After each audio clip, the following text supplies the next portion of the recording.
Assalamualaikum warahmatullahi wabarakatuh. Kami dari kelompok 7 di sini kami akan menjelaskan mengenai nilai video dari kepemimpinan dan pengambilan keputusan.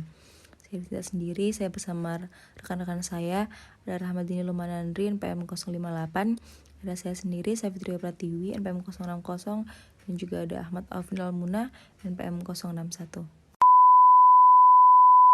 Dengan segenap perjuangan dan pengorbanan, rakyat Indonesia tentu berharap di momen yang teramat istimewa itu menjadi titik akhir penjajahan yang membelenggu selama berabad-abad. Namun pada kenyataannya, penjajah tidak gentar menentang kemerdekaan negeri ini dengan kembali mencoba merebut Republik Indonesia. Berbagai upaya dilakukan Indonesia agar bisa merdeka, mulai dari perang gerilya hingga perjuangan diplomasi. Setelah berbagai upaya diplomasi mulai dari perundingan Linggarjati, perundingan Renville, dan perundingan Romroyen, ternyata belum mampu membuat pihak Belanda mengakui kedaulatan Indonesia.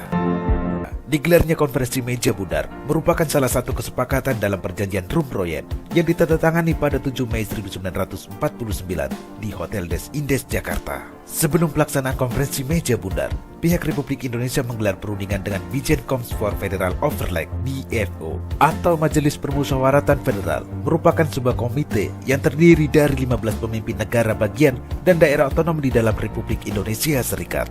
Pertemuan ini disebut Konferensi Inter-Indonesia, dilaksanakan pada tanggal 19 sampai dengan 22 Juli 1949 di Yogyakarta. Kemudian tanggal 31 Juli sampai dengan 3 Agustus 1949 di Jakarta. Konferensi meja bundar merupakan pertemuan antara pihak Belanda, Indonesia, dan Bijenkomst for Federal Overleg (BFO). Momen penting dalam sejarah kemerdekaan Indonesia ini dilaksanakan pada 23 Agustus sampai 2 November 1949 di Den Haag, Belanda. Konferensi meja bundar bertujuan menyelesaikan sengketa Indonesia dan Belanda seadil dan secepat mungkin. Delegasi Indonesia diwakili oleh Muhammad Hatta, Muhammad Rum, Profesor Supomo, Johannes Lemena, Ali Sastro Amijoyo, Insinyur Juanda, Sukiman, Suyono Hadinoto, Sumitro Joyo Hadikusumo, Abdul Karim Pringgodibjo, Kolonel TB Simatupang, dan Muwardi. Sementara pihak Belanda diwakili Van Maarseven dan pihak BFO diwakili oleh Sultan Hamid II.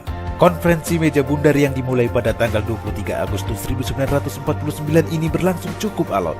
Hingga tanggal 2 November 1949 barulah tercapai kesepakatan atau hasil.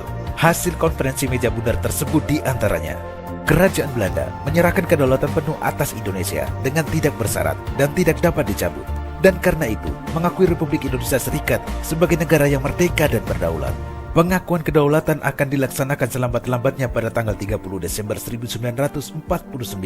Kemudian, dibentuknya Uni Indonesia Belanda di bawah pimpinan Kerajaan Belanda. Selanjutnya, masalah Papua Barat akan dibicarakan setahun setelah penyerahan kedaulatan.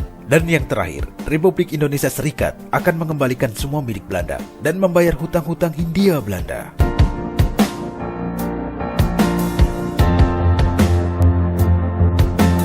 Pemirsa, pada tanggal 27 Desember 1949, diadakan penyerahan kekuasaan dari pihak Belanda kepada pihak Indonesia yang dilangsungkan di dua tempat, yakni Indonesia dan Belanda.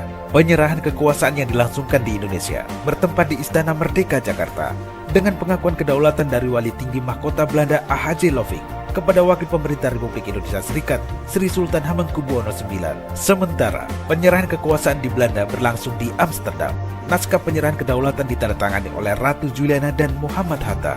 Dari laman kumparan.com disebutkan, Insinyur Soekarno terpilih menjadi Presiden Republik Indonesia Serikat dan dilantik pada 17 Desember 1949. 3 hari kemudian, Presiden Soekarno membentuk Kabinet Republik Indonesia Serikat dengan Muhammad Hatta sebagai Perdana Menterinya. Tanggal penyerahan kedaulatan oleh Belanda ini juga merupakan tanggal yang diakui secara de jure oleh Belanda sebagai tanggal kemerdekaan Indonesia. Barulah sekitar 60 tahun kemudian, tepatnya pada 15 Agustus 2005, pemerintah Belanda secara resmi mengakui bahwa kemerdekaan de facto Indonesia bermula pada tanggal 17 Agustus 1945. Dengan pengakuan kedaulatan itu, berakhirlah kekuasaan Belanda atas Indonesia dan berdirilah negara Republik Indonesia Serikat. Sehari setelah pengakuan kedaulatan, ibu kota negara pindah dari Yogyakarta ke Jakarta.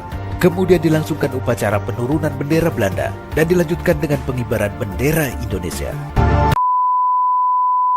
RUU TES merupakan sebuah rancangan undang-undang tindak pidana kekerasan seksual yang meliputi pencegahan, pemenuhan hak korban, pemulihan korban, hingga penanganan selama proses hukum. RUU TAPEX mengandung kualifikasi tindak pidana kekerasan seksual dan pengaturan hukum acara yang komprehensif. Munculnya usulan RUU TAPEX dilatar belakangi oleh terbatasnya pengaturan tentang kekerasan seksual dalam Kitab Undang-Undang Hukum Pidana atau KUHP, yang menyebabkan banyak kasus kekerasan seksual tidak dapat diproses secara hukum. Keterbatasan ini menyebabkan pelaku tidak dapat dijerat dan kekerasan seksual terjadi secara berulang. RUU TAPEX mulai dibahas oleh pemerintah dan DPR pada awal tahun 2022. Pembahasan ini guna untuk dijadikan undang-undang dan dipimpin oleh Ibu Puan Maharani sebagai Ketua DPR RI. Kami menanyakan kepada setiap fraksi, apakah rancangan undang-undang tentang tindak pidana kekerasan seksual dapat disetujui untuk disahkan menjadi undang-undang? Berikutnya, kami akan menanyakan sekali lagi kepada seluruh anggota, apakah rancangan undang-undang tentang tindak pidana kekerasan seksual dapat disetujui untuk disahkan menjadi undang-undang? Pengesahan RUU TAPEX pada 12 April 2022 disetujui oleh 8 fraksi dan tidak disetujui oleh 1 fraksi.